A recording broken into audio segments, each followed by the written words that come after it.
Hello viewers, स्वागत है आप सभी का मेरे यूट्यूब चैनल आस्क कैरियर गुरु में। और मैं हूं आपका होस्ट और दोस्त आर के सिंह। और आज हम बात करने वाले हैं जीके के 10 पावरफुल क्वेश्चंस की। तो चलिए देखते हैं जीके के पिटारे में आज के लिए आपके लिए क्या खास है। तो सबसे पहला क्वेश्चन है आपका प्रश्न नंबर 1।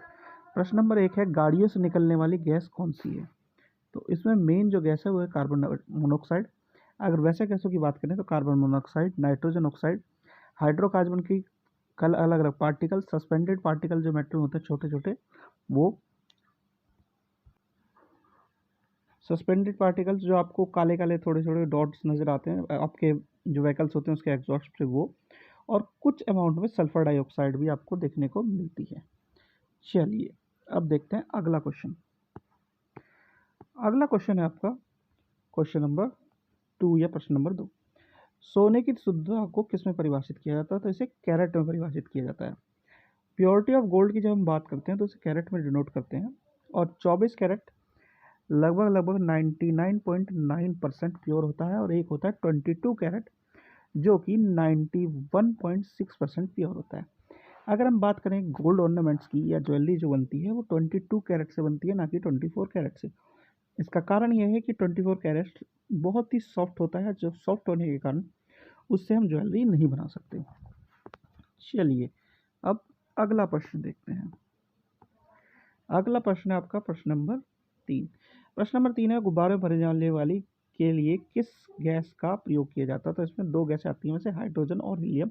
दोनों ही गैसों का प्रयोग करने का कारण यह है कि ये काफ़ी हल्की होती हैं इन कंपैरिजन टू एयर या हवा से। चलिए अगला प्रश्न देखते हैं। अगला प्रश्न है आपका प्रश्न नंबर 4। चांद पर पहुंचने वाले पहले व्यक्ति कौन थे? तो वो थे नील आर्मस्ट्रॉन्ग। अगर बात करें नील आर्मस्ट्रॉन्ग की, तो अपोलो 11 मिशन जो था उसमें पहली बार स्पेस फ्लाइट हुई थी, जिसने लैंड किया था मून पे विद ह्यूमंस के साथ, यानी कि व्यक्ति के साथ, एक जीवित प्राणी के साथ। ठीक है। और उसके कमांडर थे नील आर्मस्ट्रॉन्ग, और उस लोनर मॉड्यूल के पायलट थे बज एल्ड्रिन। और जहाँ पे वो लैंड किए थे और पैर रखा था उन्होंने, उसको ट्रैंक्विलिटी बेस के नाम से अब जाना जाता है। चलिए अब जरा अगला प्रश्न देखते हैं। अगला प्रश्न है आपका प्रश्न नंबर 5। तो भारत में हीरे की खानें कहाँ है? तो इसमें आंध्र प्रदेश, छत्तीसगढ़ और एक है एमपी यानी मध्य प्रदेश।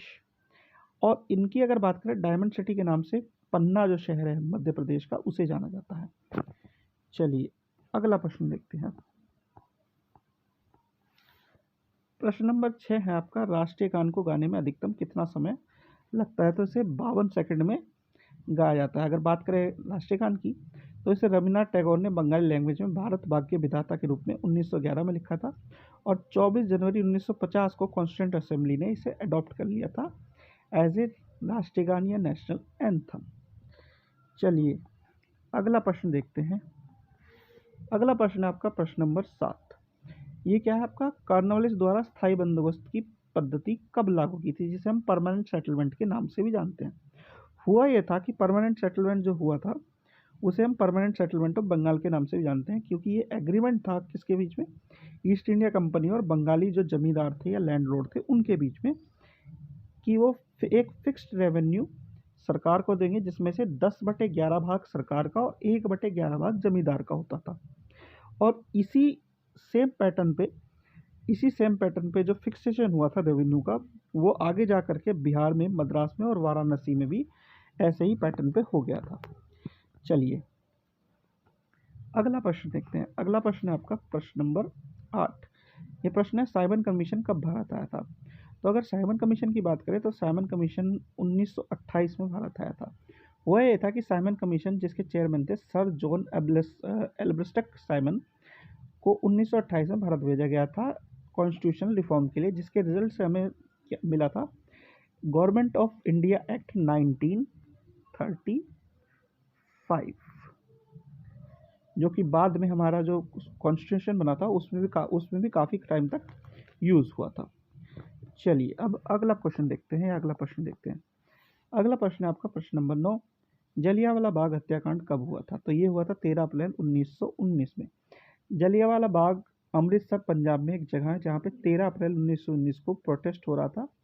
जो 2 लीडर्स उनके अरेस्ट हो गए थे, डॉक्टर सैफुद्दीन किचलू और डॉक्टर सत्यपाल के लिए, और इन पे फायरिंग का आदेश दिया था ब्रिगेडियर जनरल REH डायर ने, जिस वजह से हत्याकांड हुआ था। चलिए अगला प्रश्न देखते हैं, यानी कि आज का अंतिम और आखिरी प्रश्न वीडियो का।